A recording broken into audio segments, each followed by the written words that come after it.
Delhi police महासंघ लगातार जो रिटायर्ड साथी हैं उनके लिए लगातार आवाज़ उठा रहा है। अभी कुछ दिन पहले हमारा आपका इंटरव्यू हमारी बातचीत जो हुई वो इस चिन्ह के ऊपर लेकर थी कि एक कोई चिन्ह रिटायर्ड साथियों को मिलना चाहिए। आज आपने एक नई माँग जो हमारे आयुक्त साहब हैं उनसे की कि कोई क्लब होना चाहिए।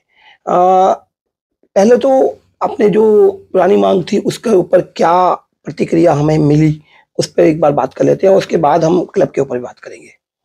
देखिए, जो पहली हमारी जो डिमांड थी चिन्ह के बारे में, प्रतीक चिन्ह के बारे में, उसको बहुत ही रिटायर्ड पुलिस साथियों ने, इवन वर्किंग जो पुलिस के हमारे साथी हैं, उन्होंने उसको बहुत सराहा है। मुझे तमाम तरह के फोन और व्हाट्सएप मैसेज और तमाम तरह की प्रतिक्रियाएं मिली। काफी लोगों ने कहा कि इस तरह की जो मांग है आपकी बिल्कुल न्यायोचित है और कोई इसमें बहुत भारी एक्सपेंसिव नहीं है और बहुत ज्यादा इसमें कोई ऐसी टेक्निकलिटी नहीं है कि गवर्नमेंट को या किसी संस्था को या सरकार को इससे कोई रुकावट पैदा हो। अब जो नया जो पहलू है वो ये पहलू है कि दिल्ली एक मेट्रोपॉलिटन सिटी है।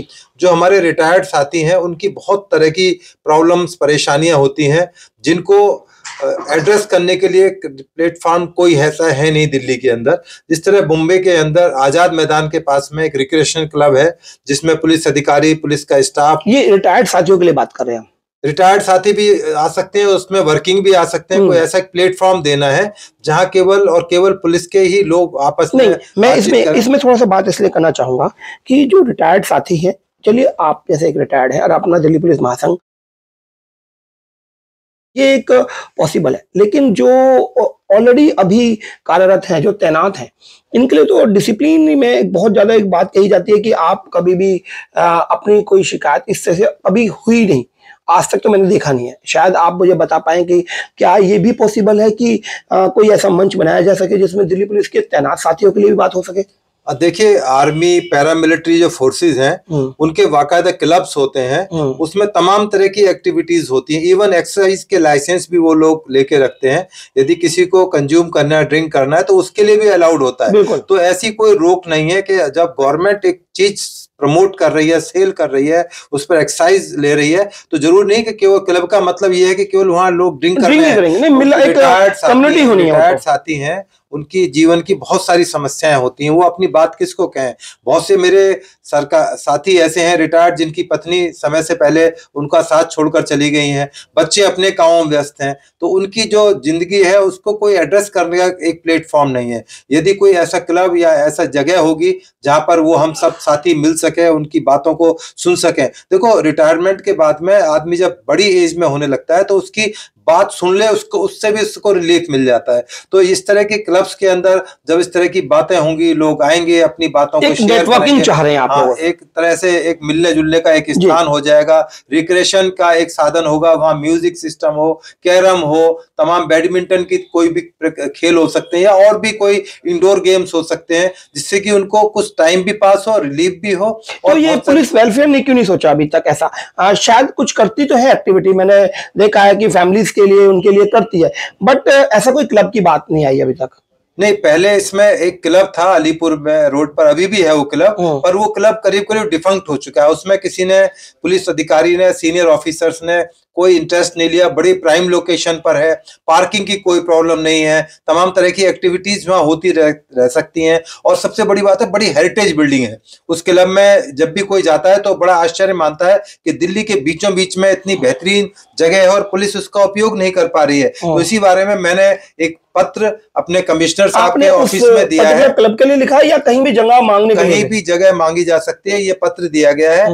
और ये पत्र जो स्पेशल सीपी वेलफेयर है, वेलफेयर के जो अधिकारी हैं, उनको भी दिया गया है कि वो इस विषय पे सोचें और कुछ एक्शन लें, क्योंकि ये बहुत बड़ी चीज नहीं है पुलिस डिपार्टमेंट के करने के लिए। इवन जो सेंट्रल सेक्रेटेरिएट क्लब है वो बहुत पुराना क्लब है, बिल्कुल प्राइम लोकेशन में कनॉट प्लेस के पास में है। वहां पर जितने भी सेक्रेटेरिएट से रिटायर्ड अधिकारी स्टाफ है वहां जाते हैं, मिलते हैं, जुलते हैं। और बहुत बड़ी लैंड गवर्नमेंट ने अलॉट की हुई है।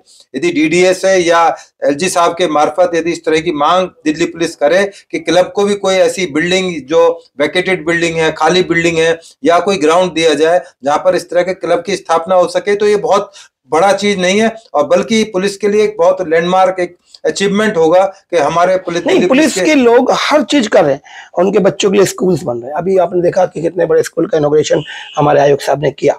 तो इतना पीछे क्यों रह गया? क्योंकि बहुत बड़ा तबका है जो रिटायर्ड हो चुके हैं। मैं मानता हूं कि करीबन 30 से 35% लोग ऐसे होंगे जो दिल्ली पुलिस का नाम रिटायरमेंट के बाद ही इस्तेमाल कर रहे होंगे।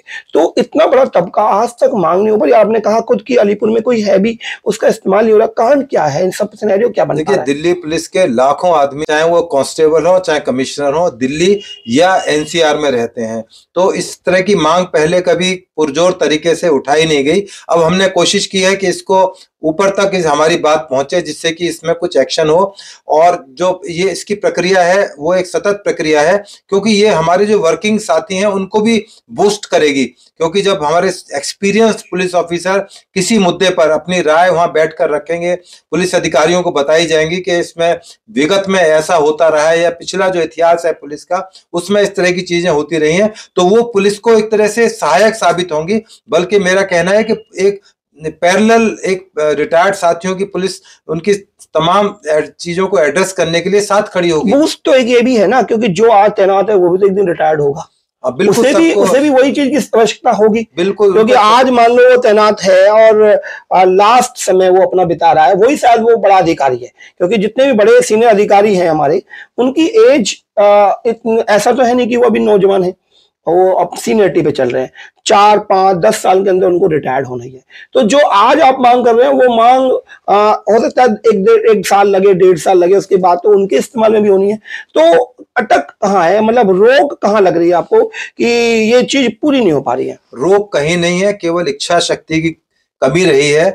अब जो हमारे नए कमिश्नर साहब हैं, अरोड़ा साहब हैं, संजय अरोड़ा साहब, उनसे हमने इसलिए रिक्वेस्ट किया है इस पत्र के माध्यम से कि इस विषय को बहुत बड़े लेवल पर उठाया जाए। और ये कोई बहुत रीजनेबल चीज है, इसमें कोई ऐसी जो मांग है वो नहीं की गई। अब जैसे मैं अपने रिटायर्ड साथियों को लेकर अयोध्या में राम मंदिर का उद्घाटन हुआ, हम पूरी बस लेकर गए, पूरी दिल्ली ने देखा उसको, बड़ा लोगों ने सराहा कि पुलिस के जो रिटायर्ड अधिकारी हैं वो राम मंदिर के उद्घाटन पर जा रहे हैं। अभी कुंभ आ रहा है, कुंभ में हम फिर तैयारी कर रहे हैं कि शिवरात्रि के दिन तमाम रिटायर्ड साथी, बल्कि इस बार तो उनके परिवार को ले आने की भी हम सोच रहे हैं कि उनके परिवार के मेंबर्स को भी हम लेकर, जो कुंभ है, क्योंकि 12 साल बाद आता है, क्योंकि हो सकता है कि 12 साल बाद जब अगला महाकुंभ आए तो बहुत सारे हमारे साथी हमारे साथ ना रहे, वो अपना सफर पूरा करके दूसरी दुनिया में चले जाएं।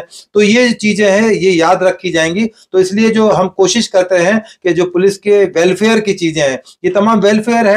अब महाकुंभ, बहुत से मेरे साथी ऐसे हैं दिल्ली पुलिस के जो रिटायर्ड हो गए हैं, वो आज तक कभी उन्होंने सोचा भी नहीं होगा कि महाकुंभ में जाकर, जो इतना हिंदुओं का इतना एक बड़ा स्थान है, एक होली प्लेस माना जाता है, उसकी एक बड़ी पौराणिक एक इतिहास है, उसको जाकर स्नान करें। गंगा, यमुना, सरस्वती, 3 नदियों का, त्रिवेणी का वहां पर संगम है। तमाम तरह के इंतजाम वहां की उत्तर प्रदेश पुलिस करती है, उत्तर प्रदेश सरकार करती है। तो हम क्यों ना उस अवसर पर जाएं, वहां जाकर देखें कि कुंभ कैसा होता है, और इस पावन अवसर पर जितने भी हमारे साथी हैं वहां उसको शामिल हों अधिक से अधिक। मैं सभी को आपके माध्यम से रिक्वेस्ट करता हूं कि इसमें अपने परिवार को जोड़ें, जिससे कि हम लोग महाकुंभ में स्नान कराएं, क्योंकि बड़ा एक बहुत बड़ा ओकेजन हमारी आपकी जिंदगी में है।